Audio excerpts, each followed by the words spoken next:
नमस्कार साथियों, मेरा नाम शालिनी शुक्ला है। स्वागत है आपका स्टडी सालनी पर।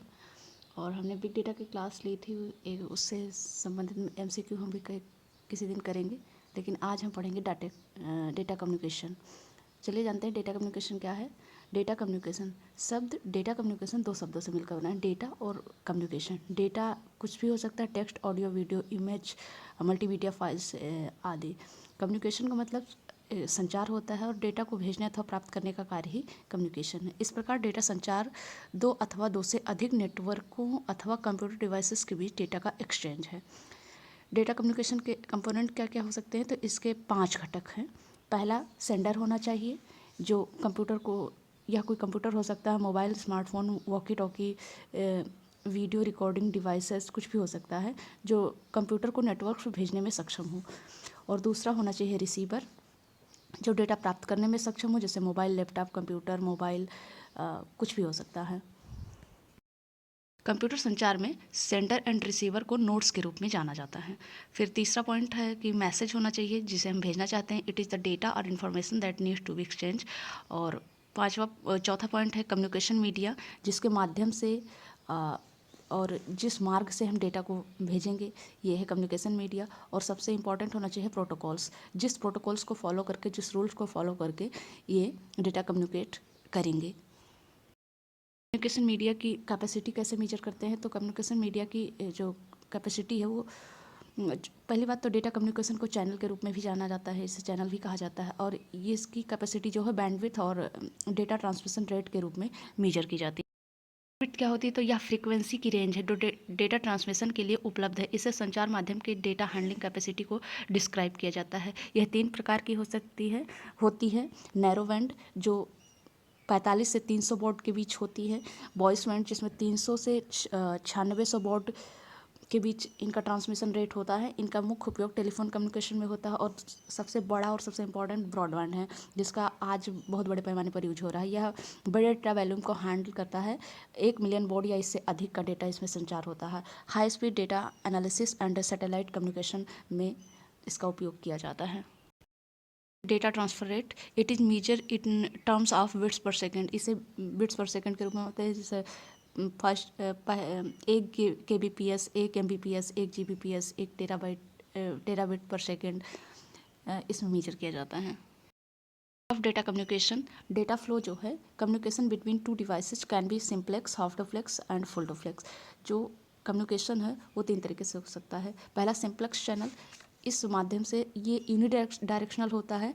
इसमें एक डेटा जो है सिर्फ जाएगा ही जाएगा, जैसे रेडियो है, टेलीविज़न है, इसमें सिर्फ डेटा आता है, हम रिस्पॉन्स नहीं कर सकते हैं उसमें। ये सिंप्लेक्स चैनल का उदाहरण है। इसमें ये जैसे रेडियो है, टीवी है। और हाफ डुप्लेक्स है, in half duplex mode each station can both transmit and receive. मतलब हम डाटा रिसीव भी कर सकते हैं और डेटा ट्रांसफ़र भी कर सकते हैं, लेकिन एक समय में सिर्फ एक होता है, at a time only one. और फुल डुप्लेक्स, इसका उदाहरण है वॉकी टॉकी, जो कि अभी हाल के पीपीटी पेपर में पूछा गया है। और दूसरा है full duplex. In full duplex mode, both stations can transmit and receive simultaneously. The full duplex mode is like a two-way street and traffic. मतलब इसमें दोनों तरफ से डेटा कम्युनिकेशन होता है, हम भेज भी सकते हैं और रिसीव भी। जैसे मोबाइल फ़ोन है, हम एक समय पर बातचीत करते हैं, तो मतलब हम डेटा रिसीव भी करते हैं और डेटा भेजते भी हैं। एट अ टाइम साइमल्टेनियसली दोनों तरफ होता है। डेटा कम्युनिकेशन में स्विचिंग टेक्निक होती है, एक ऐसी प्रक्रिया है जिससे डेटा या सूचना को विभिन्न कंप्यूटर नेटवर्क्स के बीच भेजा जाता है। इसकी 3 विधियां हैं। पहला, सर्किट स्विचिंग है। इसमें 2 या 2 से अधिक डिवाइसेज के मध्य point to point physical connection होता है, जैसे टेलीफोन। यह 2 प्रकार से है, एक डेटाग्राम होता है और दूसरा डेटा स्ट्रीम होता है। फिर दूसरा पॉइंट है पैकेट स्विचिंग होता है, जो इंटरनेट वगैरह पर होता है। इसमें मैसेज को छोटे छोटे भागों में तोड़ा जाता है, जिन्हें पैकेट कहते हैं, और प्रत्येक पैकेट का अपना एक सोर्स तथा डेस्टिनेशन एड्रेस होता है और इन आधार पर इन्हें ट्रांसमिट किया जाता है।